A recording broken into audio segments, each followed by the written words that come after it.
I'm very excited today to be in a position where we can explain what's going on with the egg harvesting legislation that the Queensland Government has just passed. This legislation is going to be catastrophic for crocodiles, and against all the advice from the most comprehensive science conducted today on crocodiles and their behavior, the legislation has been passed. Removing 5,000 eggs from the wild this year will be a huge detriment to the apex predators that need our protection. And on the world stage, it's incredibly disappointing and embarrassing. So hopefully Australia can stand up and say, we understand. There may not be a lot that I can do as one person with things like climate change, but as one person, I can sign a petition, I can talk to the politicians, and I can say, let's protect our vulnerable wildlife and not further compromise them. Why is this such a bad thing for the average person that's sitting at home that doesn't know anything about crocodile populations and what this means? Why is this so bad? Yeah, well, the removal of 5,000 eggs from the wild population of crocodiles is a really catastrophic number, because if you think 5,000 eggs, that's 5,000 crocodiles that could possibly be hatching out. And by removing such a huge quantity, you're really putting the entire ecosystem at risk.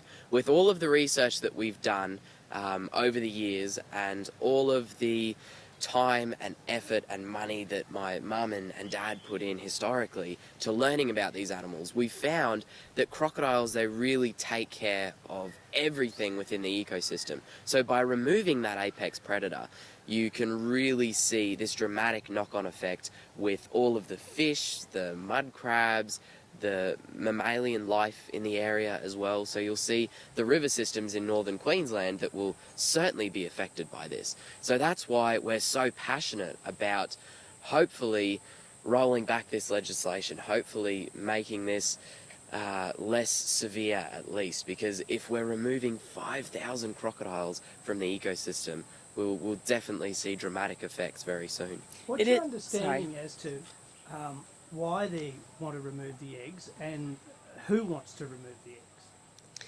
So the logic behind why this is happening really eludes me. So there's been no real definite explanation. This is going to commercially benefit an industry that provides about 2% of our leather trade. But when you're dealing with wildlife trafficking, the legal market enables the illegal market. The reason this isn't logical is because there's an opportunity with any captively held animals to DNA track where they come and go. Historically, I've got right now today a page out of a Neiman Marcus catalog from the 1990s indicating that at that time people were able to safari hunt a crocodile and have a chair made out of it. At that time, when I approached the government, it had been illegal to do that for more than 20 years, and it quietly went away without any repercussions. How is that possible? Our biosecurity teams are among the best in the world. How were crocodile skins illegally leaving the country in order to be taken up by a department store chain? Clearly, these skins were moving through a legal process, and the fear is that this enables it to happen again. And we're also concerned about the policing.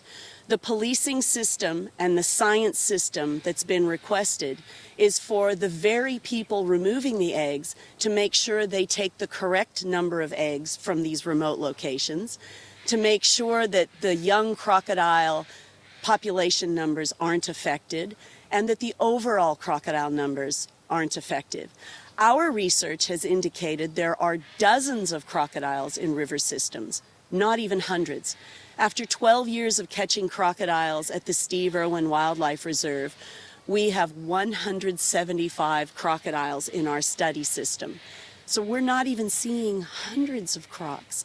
So this is a compromise that is very curious. Why? When we ask the question, the answers we get are also confusing. The Department of Environment is saying this is going to be good for crocodiles because with less hatchlings, they have more of a chance of success. What? So everything eats a baby crocodile. They're this big. Fish, birds of prey, all kinds of animals prey on baby crocs. If you've got less crocodiles being preyed on by the same predators, clearly you'd have less crocodiles. And then the science they're quoting is curious as well. In 26 years, I haven't found the ability to track baby crocs. Now science is coming out with a tracker that you can actually implant in a hatchling crocodile, which, if the crocodile is eaten, dissolves, and you can then track the animal that ate them. This is such new science, we can't even get our hands on it yet. That's the future science. And yet the department is quoting numbers as if they know. They don't. We don't know if 1 in 200 hatchlings survive to maturity, 1 in 1,000, 1 in 10,000. But I'll tell you what we do know. We do know that baby crocodiles, just like sea turtles, hatch out a male or a female depending on the temperature. And with climate change, everything's getting warmer. So we're going to see more of a single gender of crocodiles than multiple genders. That's going to be a catastrophe. Then removing the eggs further compromises them. And I'm suggesting if we can leave this ecosystem alone, we've got a better chance for our healthy rivers. Do you know the Wenlock River has the highest biodiversity of freshwater fish in the entire country? That's because it has the most crocodiles. When we compromise crocodiles and we start losing the river's integrity, that's where we're going to find out that water is our most valuable resource and you can't eat money. Is there a number of eggs that would be okay to harvest, in your opinion, or not at all? Saying can we have a sustainable number of eggs to harvest is like saying that with any species. Do you really think that because palm cockatoos are threatened, that if we took their eggs, hatched the babies, and made fascinators out of their feathers, that it would help the species? Clearly it wouldn't. Clearly protection is now what we're looking at, and complete protection, because there's a reason and a cycle for the number of eggs that we have. Removing any eggs is like the lottery system with crocodiles. Were those the only eggs that were going to successfully hatch? They're already under great stress from fire, flood, predation. We really can't affect positive change with crocodiles if we're going to upset the apple cart in any way, shape, or form. We found as we're enduring the 6th great extinction that this extinction rate is happening at 1,000 times greater than any other extinction rate on history. Do we really want to take any kind of chance with that? Or can we manage crocodiles in a way that includes educating people, getting more Queensland Indigenous land and sea rangers, going into our school systems and working with our tourism boards? I think when it comes to crocodile management, we need to look at educating people more so than trying somehow to control crocodiles. But it's still not clear from the government why we're doing this, and why, when our graziers are struggling so much right now, we're helping a leather trade that deals with wildlife that is extremely unkind in their farming practices and represents such a small portion of industry. Who stands to benefit from this? Is it just those that are associated with the leather trade, or are there others as well? The people who stand to benefit from this is a very, very good question. I am mystified as to why the government would take such a stance when, more so than at any other point in time on planet Earth, we need to protect our apex predators. Clearly, the commercial gain is going to be with the people who are selling the skins. And it is a trade that we need to start curtailing. We can't continue to have the international trade in wildlife, or we're going to lose it. The apex predator is particularly important for the same reason, say, wolves in America are. For decades, Yellowstone National Park has not had wolves. They've reintroduced wolves, and in a matter of just a few years, not only do wolves eat deer and elk and buffalo, they scare them. So the deer and elk and bison go, don't go into the valley, there's wolves. And the result is plant species have grown that haven't been there for decades. The river's seen fish return, beaver have built dams, and the whole valley has gotten well just from reintroducing wolves. If you look at tide pools, studies shown if you take the predator starfish out of a tide pool, you'd think all of the mussels and anemones would go, hooray! Actually, the whole tide pool dies. So apex predators are so critically important that if you were going to do anything with any species, it shouldn't be an apex predator. Terri, a couple of months ago we were here and the government was heralding the Koala Council. Does it seem to you somewhat incongruous now that just a couple of months ago the government was here spruiking a conservation program and now they're almost doing the polar opposite?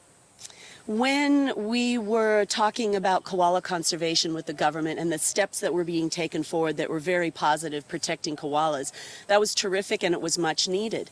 But koalas are classed as vulnerable, exactly the same as crocodiles. And what's curious to me is that there seems to be this misunderstanding among the government that Australians aren't smart enough to understand that all wildlife is important. Sure, koalas don't compete with us agriculturally, and koalas don't harm people. So they're a pretty easy animal to protect. They're our icon, they're cute, they're like a little bear, and we see an awful lot of them at our wildlife hospital. But we do need to help koalas, and we mustn't forget them. Ironically, crocodiles are actually even more important to the ecosystem, and Australian people are aware of this. So now we need to take the stand to protect our most important wildlife. And you know, from an icon point of view, people love seeing crocodiles as well. 70% of our international visitors come to Australia just to have a wildlife experience. They want to see our koalas and our crocodiles. And in Africa, South Africa has made the Big Five a multi-billion-dollar industry to photograph and experience these amazing animals, all five of which kill people. But instead of saying, let's get rid of them, they have celebrated and protected them. Let's celebrate and protect the largest reptile on the face of the earth, which is the crocodile. We need to be Jurassic Park instead of wanting to make them go away. Was Australia Zoo consulted about this plan? I've been consulting with the state and federal government for the past 26 years on this very issue. As recently as last year with the Minister of Environment, Great Barrier Reef, Science and the Arts. And in spite of sharing the world's best practice research and the most comprehensive study with crocodilians ever done on planet Earth and explaining why this would be a bad idea, it went ahead anyway. And I have got no idea why. It makes no sense for an environmental point of view. It benefits one of the smallest industries in Australia. The actual practice is incredibly cruel. We've gotten our chickens out of cages. We're treating our pigs and cattle kinder. We're making sure live exports of sheep is more heavily regulated. And yet we've got thousands of crocodiles jammed together in small areas where they're ripping their jaws and legs and tails apart until they cop a bullet and get turned into boutique items for rich people. I'm mystified. I can't figure it out. I'd love to hear why the Australian and Queensland government want to support this industry. It makes no sense on any level. But I do know that we can change this. We can sign a petition, we can talk to our politicians, and in mass we can make this change. And Steve was one person. He made huge strides towards protecting crocodiles. I think as Australians, standing up and being proud about protecting our wildlife is something that we can do together to make positive change. Absolutely. Terri, what about up north? There's people who are saying that, you know, there's too many crocodiles and it's dangerous. I guess, what are your thoughts on that? Crocodiles are definitely dangerous animals, and human life is very valuable. Right now, and for many, many years, we've had an international crocodile rescue program where when any government calls on us for help from anywhere in the world with a problem with a crocodilian, we respond. We've gone from Sri Lanka through the South Pacific all the way to Mexico, and we do four things. We remove the problem crocodile into a captive situation. We then find out what the problem is. Is it that livestock is able to access water, or are people having to access water directly? We then will put in solar-powered pumps for the water, fences, and sometimes even build wells. We put signage up in the local language, and then we educate kids at schools. This four-step program is working everywhere, and yet it's not being taken on board here in our own country. So when it comes to dangerous animals, statistically, there is very little that is less dangerous than a crocodile. Less than one person a year suffers a fatal accident because of a crocodile, and usually it's an avoidable situation. Usually someone's entering the water when they should have known better. So we need to teach people and protect them. We need to have this as part of our curriculum. We need to have signs up. At the Steve Irwin Wildlife Reserve, about 10 years ago, we lost our crocodile warning sign in a flood. Still don't have a new one. So I've been putting up crocodile warning signs myself. We could certainly use more rangers to be on country to help educate people and keep folks safe. But they are the easiest predator to avoid. I'm from bear country. Bears can run 35 miles an hour, climb trees, and swim. They will open the side of your car if they see an esky inside. We live with bears. I think we can live with crocodiles. And I'm proud of people in Cape York. I just had some friends visiting from Weipa yesterday. Their little boy's favorite animal is a crocodile. They're very proud of these crocs, and it is a system that we can put in place to once again have people be croc-wise.